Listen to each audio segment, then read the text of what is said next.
Following on from last week's episode, we had to wait 8 days.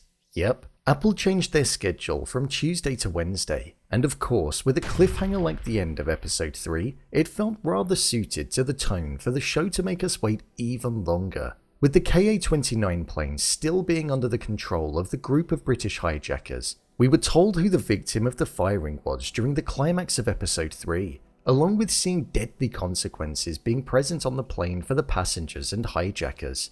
Oh, and we also found out why the entire thing is happening. So with that, let's recap, break down, and explain all that there was to take away from this episode. So let's get into it. Here is Hijack episode 4, Ending Explained. Just to let you know, this video will contain spoilers. Who was the victim? Well, following on from the end of episode 3, where we heard the firing of the weapon, within this episode we pick back up where it left off. All of the passengers were told to go back to their seats, however one individual didn't end up returning. And this was the young woman that was sitting near the family who had their daughter escape and crawl down the aisle. This meant that it was very much insinuating that she was the person who was killed by the firing of the weapon. They did show her face ever so briefly, but for those that missed it and weren't too sure, there are some other contributing factors that pointed to the identity. When looking at the rings on the fingers of the victim, the orange bracelets that she had on, and the type of outfit, it very much looked like it could well have been her. I do find it a bit strange that the main hijacker, whose name on the document was Stuart, killed her out of all of the people that were causing disruption, as she wasn't really a threat in the slightest. If there was anybody that you felt he was going to kill, you would have thought that it would have been Sam or the individual that was fighting with Jaden. But no, she was the victim. The ending. As we embarked onto the ending of this episode, we saw that for the entirety of it, the plane had no contact with air traffic control in Romania, as the flight was flying over that country and heading towards Bucharest, which was causing a problem for the people on board without even realizing. With no contact, it meant that the Romanian authorities didn't know if the plane was heading for the capital city, Bucharest, and was going to be a threat to their citizens. So it meant that they were essentially threatening to shoot the plane down with all of the passengers inside of it. So it was an episode that was filled with tension as we didn't know what was going to happen.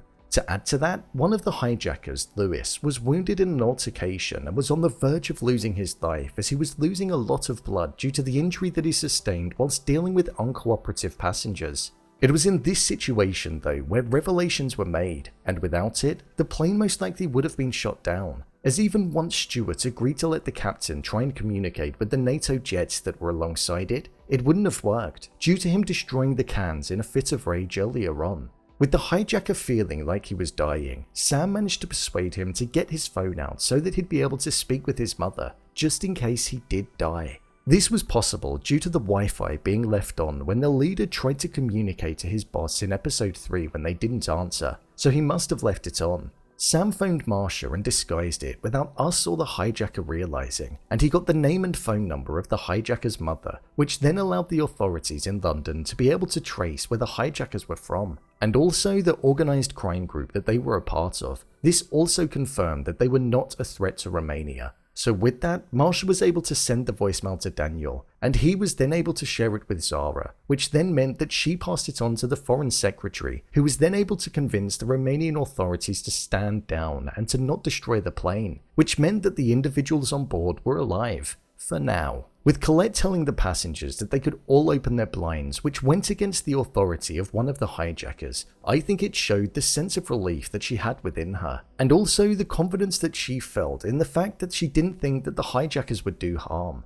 As Lewis said, they were never supposed to hurt anyone, so that could well have just been a one-off with what happened at the end of the previous episode. With Lewis being in a critical condition, Sam and a doctor on board were able to save him, and to get him to start breathing again. I do wonder if this will change the direction of the character moving forward, as when it looked as though Lewis was dying, you could see the somewhat conflicted feelings that Sam had as he was slowly fading away. As Sam mentioned, he had a son his age in Kai, so he probably imagined what it would be like if his son was in his position, so Sam's kindness could have potentially altered the direction of Lewis. There was a particularly interesting moment in this episode where Marsha received a phone call to confirm Sam's address for a parcel, but it looked like they were wearing the same clothing as the individuals that killed Abdullah in episode 2, so this looks like it could well be connected to what happened in Dubai. which means that it could be linked to the original reason as to why Sam was in Dubai. The final thing that we had in this episode was the Home Secretary receiving an envelope, and within it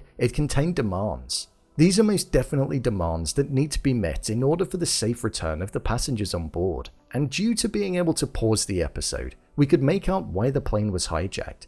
So it looks as though Edgar and John, two individuals that were mentioned earlier on by Stuart, were sent to jail at the start of 2023, and they believed that it was wrongfully done. So the hijacking has essentially been done in order to get the authorities to release the both of them from prison by the time that the plane lands at Heathrow. It also says if they're not released, then it will result in the death of the 216 people on board. So it could well get deadly if the instructions aren't followed, which makes me think that the climax of this season is going to be extremely gripping. We also saw that the individuals were using different names on their passports as to what was on their government record, so their identities have now been found out. With 4 episodes down, it's shaping up to be a really interesting series, and I'm looking forward to seeing what's going to happen next. Overall review. I thought this week's episode was pretty good. I liked it because there wasn't that much action involved in it. It was very much focused around small conversations that were taking place on and off the plane, and also little pockets that contained revelations, meaning that the plot could be developed quite nicely. I would say that the character Jamie is probably my least favourite. It feels like she just spends a lot of her time shouting and not actually saying anything, which I suppose it is part of the role, but it's just relentless with the way that they've written her. All of the other hijackers have some other dialogue and show an ounce of humanity within them. With the next episode of the show being titled Less Than an Hour, I think it's quite self-explanatory what that means. But with less than an hour to go of the flight, I imagine tensions are going to be at the highest they've been as they draw closer to Heathrow. The synopsis for the next episode is Sam attempts to convince the hijackers to land the plane. A list of demands reveals who's behind the hijacking. So the story will be developed well. Obviously, we touched on it earlier on, but within the next episode, I feel we may get to learn the backstory of Edgar and John and what exactly they were convicted for, and also why they feel as though it was wrongfully done and was a mistake, something that would be interesting to know.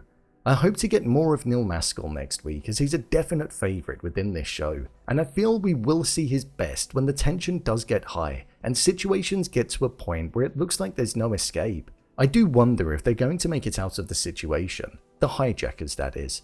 As in my head, it's inevitable that they're going to get caught at the end, but if they make it a strong enough twist, then I'll respect it. Let's see what next week brings. So, there you have it, Hijack Episode 4, Ending Explained. If you want to see more videos such as Endings Explained, theories and predictions and character breakdowns, then click on the I button, or alternatively you can head over to my channel where you'll find them all. If you'd like to give me a show or movie that you'd like me to review, then head over to my Twitter, @BrainPilot_, and tweet me what show or movie you'd like me to review next. And finally, if you'd like to see what I rate the latest movies that don't quite make the cut to getting a dedicated video, then head over to my Letterboxd profile. It's where I rate the latest releases in real time. What did you think of episode 4? Leave a comment down below, and don't forget to subscribe. I'll see you next time.